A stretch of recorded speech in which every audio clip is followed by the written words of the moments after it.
ఈ వారం మన గెస్ట్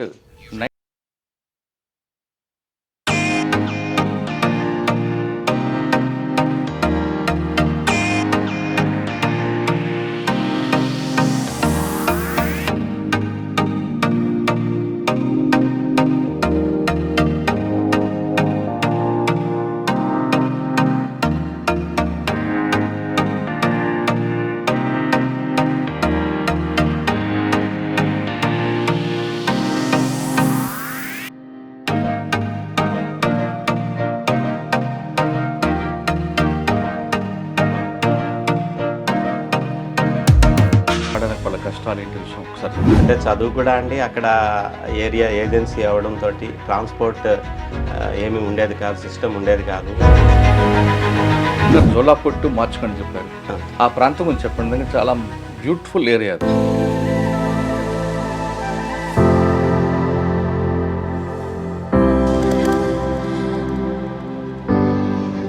జోలాపుట్, మార్చ్కెండ్, వన్కడిల్లి అని చెప్పేసి 3 గ్రామాలు కలిపి ఒక ప్రాజెక్ట్ అండి, మార్చ్కెండ్ ప్రాజెక్ట్. చాలా బ్యూటిఫుల్గా ఉంటుంది. జర్నీ అయితేనే విశాఖపట్నం నుంచి వెళ్ళేటప్పుడు అనంతగిరి, అరకు. పోలీస్ ఎందుకు కావాలనుకుంటారు? టీచర్ అవుదామని ఉండేది. బీఈడీ కూడా రాశాను నేను. నా ఫ్రెండ్సే కామెంట్ చేసేవారు, నువ్వేం చేస్తావు పోలీస్ ఉద్యోగం ఇంత. ట్రైనింగ్ అయిన తర్వాత ఫస్ట్ పోస్టింగ్ ఎక్కడ? 91 బ్యాచ్ అండి మాది. మమ్మల్ని సెలెక్ట్ చేసింది కూడా విజయరామారావు గారు.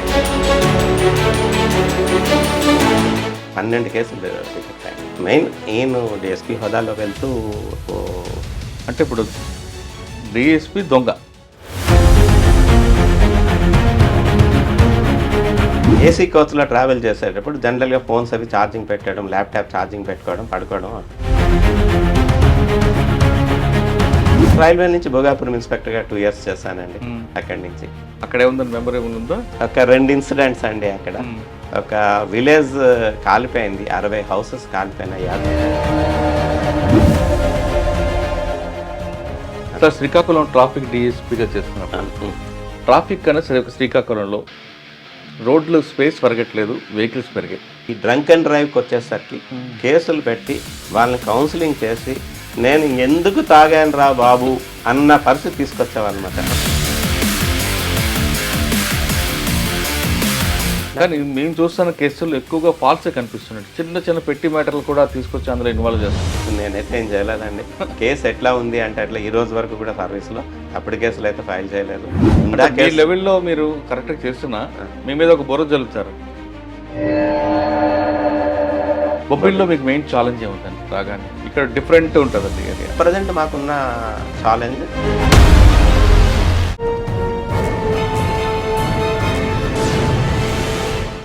Welcome to crime diaries.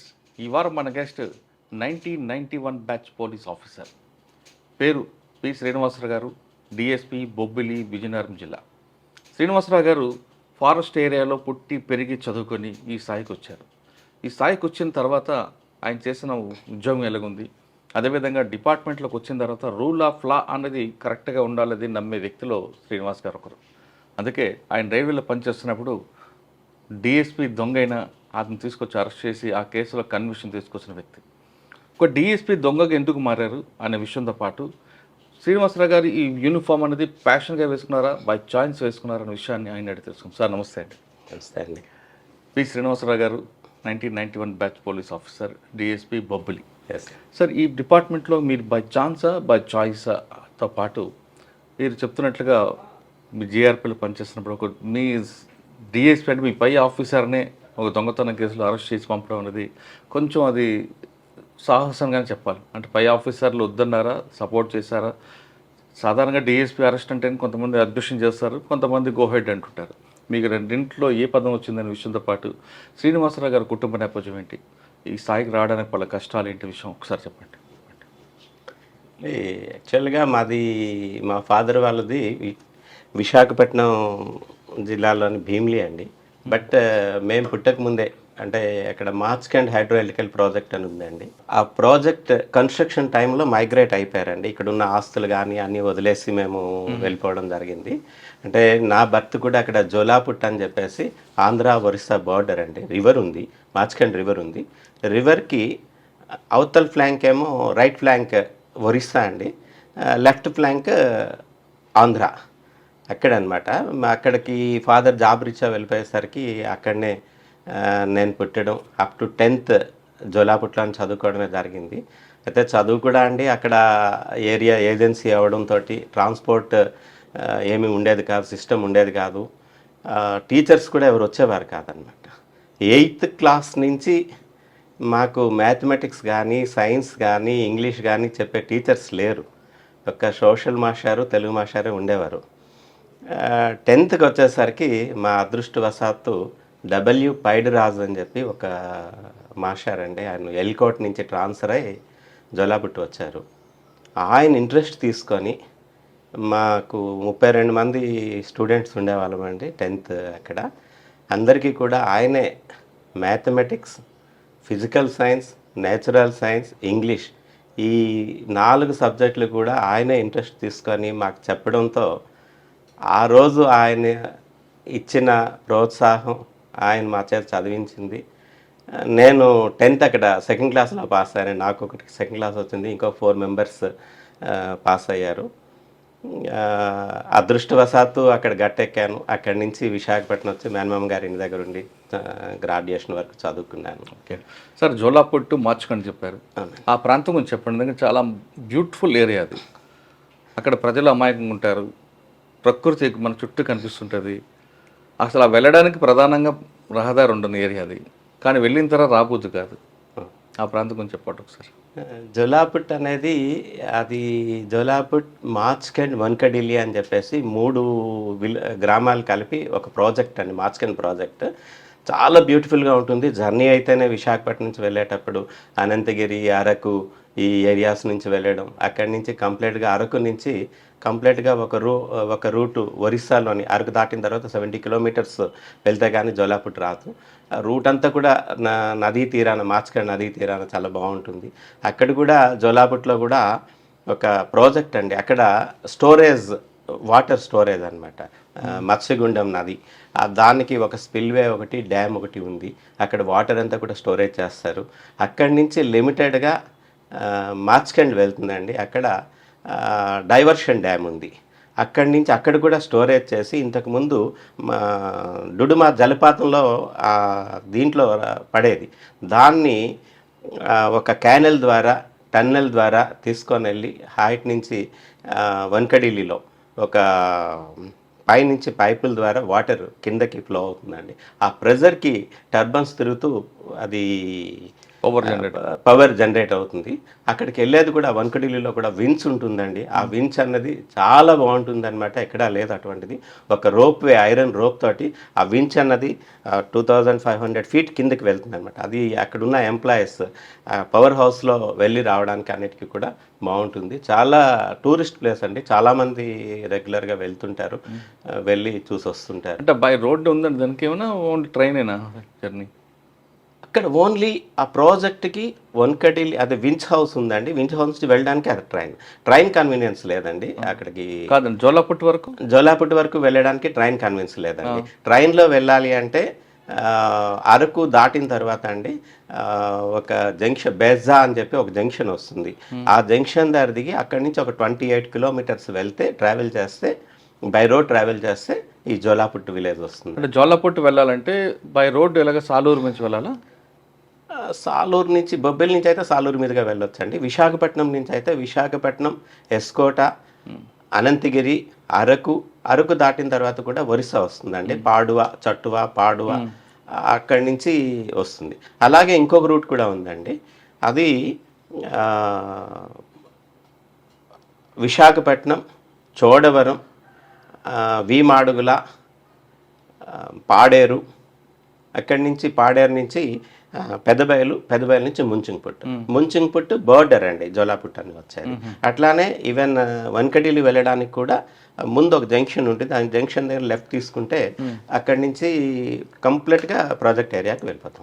2 roots ఉన్నాయి. ఓకే, మేనమామ గారు ఇంటికి వచ్చారు, విశాఖపట్నం చదువుకున్నారు. అవునండి. ఇంటర్మీడియట్ డిగ్రీ కంప్లీట్ అయింది. మరి పోలీస్ ఎందుకు అవ్వాలనుకున్నారండి? అంటే యాక్చువల్గా నేనైతే టీచర్ అవుదాం అనుకున్నానండి. టీచర్ అవుదాం, గురువు గారిని ఆదర్శంగా టీచర్ అవుదామని ఉండేది. బీఈడి కూడా రాశాను, నేను ఎంట్రన్స్ అది రాసాము. నేను నా బ్యాచ్మేట్ పాపారావు అని చెప్పేసి ఇక్కడ బొబ్బిలి ఇన్ఛార్జ్ డిఎస్ కూడా చేశారు. దురదృష్టవశాత్తు ఆయన ఇక్కడ లేరు, కరోనాలో ఆయన చనిపోయారు. ఆయన బిఏ, నేను బీకామ్ ఏవియన్ కాలేజ్లో. అక్కడి నుంచి కంప్లీట్ అయిన తర్వాత రాసాము. బట్ ఒకసారి చాలా మంచి ర్యాంక్ తెచ్చుకున్నాను, 251 ర్యాంక్ వచ్చింది. బట్ కమ్యూనికేషన్ గ్యాప్ వల్ల అది రాకపోవడం, అప్పుడు గుంటూరు నాగార్జున యూనివర్సిటీ వాళ్ళు కండక్ట్ చేశారు ఈ ఎంట్రన్స్ ఎగ్జామ్ అనేది. అయితే సీట్ రాలేదు. తర్వాత ఈ పోలీస్ డిపార్ట్మెంట్లో అడ్వర్టైజ్మెంట్ రావడం, సెలెక్ట్ అవ్వడం జరిగింది. నా ఫ్రెండ్సే కామెంట్ చేసేవారు, నువ్వేం చేస్తావు పోలీస్ ఉద్యోగం, ఇంత సున్నితమైన మనసు కదా అనేది, నువ్వేమైనా చేయగలవా అని చెప్పి నా ఫ్రెండ్సే కామెంట్ చేశారు. నీకెవరు ఇచ్చారు పోలీస్ ఉద్యోగం అన్నది. స్టేజ్ నుంచి ఇచ్చాండి. ట్రైనింగ్ అయిన తర్వాత ఫస్ట్ పోస్టింగ్ ఎక్కడ? 91 బ్యాచ్ అండి మాది. మమ్మల్ని సెలెక్ట్ చేసింది కూడా విజయరామారావు గారు, వ్యాస్ గారు, ఎంవి కృష్ణారావు గారు. ఆ టీం అండి మమ్మల్ని సెలెక్ట్ చేస్తుంది. సెలెక్ట్ చేసాం, అంబర్పేట హైదరాబాద్లో ట్రైనింగ్ కంప్లీట్ చేసుకున్నాం. వచ్చిన తర్వాత నాకు ప్రొబేషనరీ ఎస్ఐగా చింతపల్లి ఇచ్చారండి. ఫస్ట్ చింతపల్లిలో కొద్ది కాలం చేసిన తర్వాత అక్కడ వర్క్ రిమైనింగ్ ఓన్లీ ఎక్స్ట్రీమిస్ట్ వర్కే ఉంది, రిమైనింగ్ వర్క్ లేదు అన్న ఉద్దేశంతో నర్సీపట్నం టౌన్ ప్రొబేషనరీ ఎస్ఐగా ఇచ్చారండి. అక్కడ చేశాను. చేసిన తర్వాత 92 డిసెంబర్లో ఫస్ట్ పోస్టింగ్ కృష్ణదేవిపేట అండి, కేడీపేట కృష్ణదేవిపేట. అక్కడ 8 మంత్స్ చేశానండి. అదే టైం ఫస్ట్ ఎస్పీ ఎవరండి అప్పుడు విశాఖపట్నం? మేము జాయిన్ అయ్యేసరికి కోటేశ్వరరావు గారు ఉండేవారండి, కానీ పోస్టింగ్ ఇచ్చేసరికి మటుకు నర్సయ్య గారండి, ఎస్పీ గారు, సివి నర్సయ్య గారు. కేడీపేటలో మీరు మీకు మెయిన్ ఛాలెంజ్ ఏమొచ్చిందంటే, అంటే అక్కడ కూడా ఎక్స్ట్రీమిజం అండి, ఎక్స్ట్రీమిజం. అక్కడనే మేము జాయిన్ అయిన డిసెంబర్ 23 చార్జ్ తీసుకున్నామండి. జాన్యువరిలోనే మన ఎమ్మెల్యే గారు, అప్పటి MLA ex minister Pasupuleti Balaraju గారి తాలూకా కిడ్నాపింగ్ జరిగింది. అది మా సర్కిల్ లిమిట్స్లో, యాక్చువల్గా ఆ సర్కిల్లో Kedipeta, Koyyuru and Mampa police station లిమిట్స్లో జరిగింది. అదొక ఆఫీసర్స్ అందరూ రావడం, ఆ రోజుల్లో ఆయన కోసం అని చెప్పి కూమింగ్ ఆపరేషన్స్ చేయడం, ఇవన్నీ కూడా. కానీ ఆయన విడుదల చేయడానికి మరి కొంతమందిని తీసుకొచ్చి విడిచిపెట్టారు కదా హెలికాప్టర్లో. క్రాంతి రణదేవని విడిచిపెట్టారు. అక్కడ ఎంత కేడీపేటలో 6 నెలల 8 మంత్స్ చేశానండి. విపరీతంగా అంటే కూమింగ్స్ విపరీతంగా చేసామండి. 2 ఇవి ఉండేవి, ఏఓపీలు ఉండేవి మాకు, నా అండర్లో సరిబన్నపాలెం అండ్ కొమ్మిక ఏఓపీస్ ఉండేవి. అక్కడ ఏపీఎస్పీ ఉండేది. అక్కడికి రెగ్యులర్గా విజిట్ చేయడం, పార్టీని తీసుకొని ఈ ఎక్స్ట్రీమిస్ట్ కోసం కూమింగ్ ఆపరేషన్స్ చేయడం, ఇవన్నీ కూడా చాలా బాగా చేస్తామండి అక్కడంతా. కేడీపేట తర్వాత అండి అక్కడి నుంచి అనకాపల్లి రూరల్కి వచ్చానండి. అనకాపల్లి రూరల్కి వచ్చినప్పుడు అప్పుడు ఎస్పీ సంతోష్ మెహ్రా గారు అండి నాకు పోస్టింగ్ ఇచ్చింది అక్కడ. సార్ సంతోష్ మెహ్రా గారి టైంలోనే ఈ ఆపరేషన్స్లో, ఈ కూమింగ్ ఆపరేషన్స్లో కొత్త ఒరవడి క్రియేట్ అయిందండి. ఏంటండి? స్పెషల్ పార్టీస్కి స్పెషల్గా వాళ్ళకి ట్రైనింగ్ ఇచ్చి ఏజెన్సీలో మూమెంట్స్ ఎక్కువగా చేసి ఈ ఎక్కువ సర్వీస్ చేయాలని ఏజెన్సీలోని వాళ్ళని గిరిజనులందరినీ కూడా మన వైపు తెచ్చుకోవాలి అని చెప్పేసి, వాళ్ళకి సర్వీస్ చేయడానికి అని చెప్పేసి విలేజ్ విజిట్స్ చేసి అక్కడ విలేజెస్లో వాళ్ళకి కావాల్సిన మందులు, తర్వాత డ్రై ఫిష్, పిల్లలకి చాక్లెట్స్ ఇట్లాంటివన్నీ ఇచ్చి వాళ్ళందరినీ మన వైపు తిప్పుకోవాలి అని చెప్పేసి ఒక ప్రోగ్రామ్ స్టార్ట్. అంతకన్నా ముందే అక్కడ సంజయ్ కుమార్ జైన్ గారు కూడా ఇదే పని చేస్తాను అనుకుంటాను. సంజయ్ కుమార్ జైన్ గారు తర్వాత వచ్చారు. సంజయ్ కుమార్ గారు ఫస్ట్ సంతోష్ మెహ్రా గారు అండి. దాన్ని కంటిన్యూ చేస్తూ మన ప్రస్తుతం ఎంపీగా ఉన్న తెన్నేటి కృష్ణప్రసాద్ గారు అండి 3 ప్రోగ్రామ్ అని చెప్పేసి ఒక ప్రోగ్రామ్ పెట్టారు. ఆ 3 ప్రోగ్రాంలో ఏంటంటే ఒకటి విలేజెస్కి వెళ్ళి ఒకటి మెడిసిన్స్ అవి అందించడం, ట్రీట్మెంట్ ఇప్పించడం, రెండోది కల్చరల్ యాక్టివిటీస్ చేయడం, ఇవన్నీ కూడా పెట్టి ఆయన స్టార్ట్ చేశారు. మేము ప్లెయిన్ ఏరియాలో ఉన్న ఎవ్రీ సబ్ ఇన్స్పెక్టర్ కూడా ప్లెయిన్ ఏరియాలో చేస్తున్న సబ్ ఇన్స్పెక్టర్ ఎవ్రీ మంత్లో 10 days కంపల్సరీ ఏజెన్సీలో ఉండాలి. వాళ్ళకి అలాట్ చేశారనమాట. ఏ డ్యూటీ అయినా మానేసినా పర్వాలేదు కానీ ఈ డ్యూటీ మటుకు కంపల్సరీగా చేయాల్సిందే 10 days అన్నది. వెళ్ళే వాళ్ళని అక్కడున్న స్పెషల్ పార్టీని తీసుకొని విలేజెస్లో విజిట్ చేస్తూ వాళ్ళతో మీటింగ్లు కండక్ట్ చేసి వాళ్ళనేమో ఎక్స్ట్రీమిస్ట్ వైపుకి మళ్ళకుండా చూసి వాళ్ళ బాగోగులు కూడా చూస్తుండేవాళ్ళు. వాళ్ళు కూడా వెయిట్ చేస్తుండేవారు. అంటే మనం ఇచ్చే మెడిసిన్ అన్నది చాలా వాళ్ళకి కాన్ఫిడెన్స్ ఎక్కువ ఉండేది, బాగా తగ్గుతుంది అన్న ఉద్దేశంతో ఎప్పుడు వస్తారు పోలీస్ పార్టీ, మాకు మెడిసిన్ ఎప్పుడు ఇస్తారు అని చెప్పేసి వాళ్ళు వెయిట్ చేస్తుండే. అంటే మెడిసిన్ కోసం చూడకుండా వాళ్ళు మన వైపు మారారండి ఏమైనా? చాలా వరకు ఇన్ఫర్మేషన్స్ అవి ఇచ్చేవారండి. చాలా వరకు ఇన్ఫర్మేషన్స్ ఇచ్చేవారు, చాలా కోఆపరేట్ చేసేవారండి అంతా. కానీ ఆ తర్వాత అనుకుంటా కదా అనకాపల్లి పోలీసు మీద దాడి చేశారు వాళ్ళు. ఇది అనకాపల్లి పోలీస్ స్టేషన్ మీద దాడి అన్నది థింక్ 2002లో జరిగింది. 2002 అండ్ 2003లో జరిగిందండి అంతా కూడా. కానీ ఆ ఇన్ఫర్మేషన్ మనకి ఎందుకు రాలేదండి పోలీస్కి? అంటే ఎవరు ఎక్స్పెక్ట్ చేయలేదండి. ఆ రోజు ఒక బస్సుని వాళ్ళు హైజాక్ చేశారు. మాడుగుల నుంచి వచ్చే ప్రైవేట్ బస్సుని హైజాక్ చేసినప్పుడు ఆయన బస్సు కనిపించడం లేదు అని చెప్పేసి పోలీస్ స్టేషన్కి ఇన్ఫర్మేషన్ అయితే వచ్చింది. ఇది ఎవరు కూడా ఎక్స్పెక్ట్ చేయలేదన్నమాట అసలు. అంటే ఇట్లా బస్సులో వెళ్ళిపోయారు, ఆ బస్ని ఉపయోగించుకొని వస్తున్నారు అన్న విషయం ఎవరు ఎక్స్పెక్ట్ చేయాలి. దట్ ప్లెయిన్ మనకి ఎప్పుడు థ్రెట్ అంతా కూడా ఏజెన్సీ మీదే ఉంటుంది తప్పించి కానీ ప్లెయిన్ ఏరియా ఎప్పుడు ఎక్స్పెక్ట్ చేయాలి. ఎక్స్పెక్ట్ చేయకుండా ఉండడం వల్ల వాళ్ళు వచ్చి అటాక్ చేయడం. ఆపరేషన్ గుర్తుందండి? కంప్లీట్గా గుర్తుందండి. ఆ రోజు యాక్చువల్గా జరిగింది ఏంటంటే, నేను దేవరాపల్లి సబ్ ఇన్స్పెక్టర్ అండి అప్పుడు. యాక్చువల్గా చోడవరం సబ్ ఇన్స్పెక్టర్ నాకు పోస్టింగ్ ఇస్తానని చెప్పి అప్పుడు ఎస్పీ గారు అతుల్ సింగ్ గారు అండి నాకు ఫోన్ చేసి కరెక్ట్ వీక్ డేస్ ముందు మీకు చోడవరం ఇస్తాను, మీరు వెళ్ళి జాయిన్ అవ్వండి అని చెప్పేసి నాకు చెప్పారు.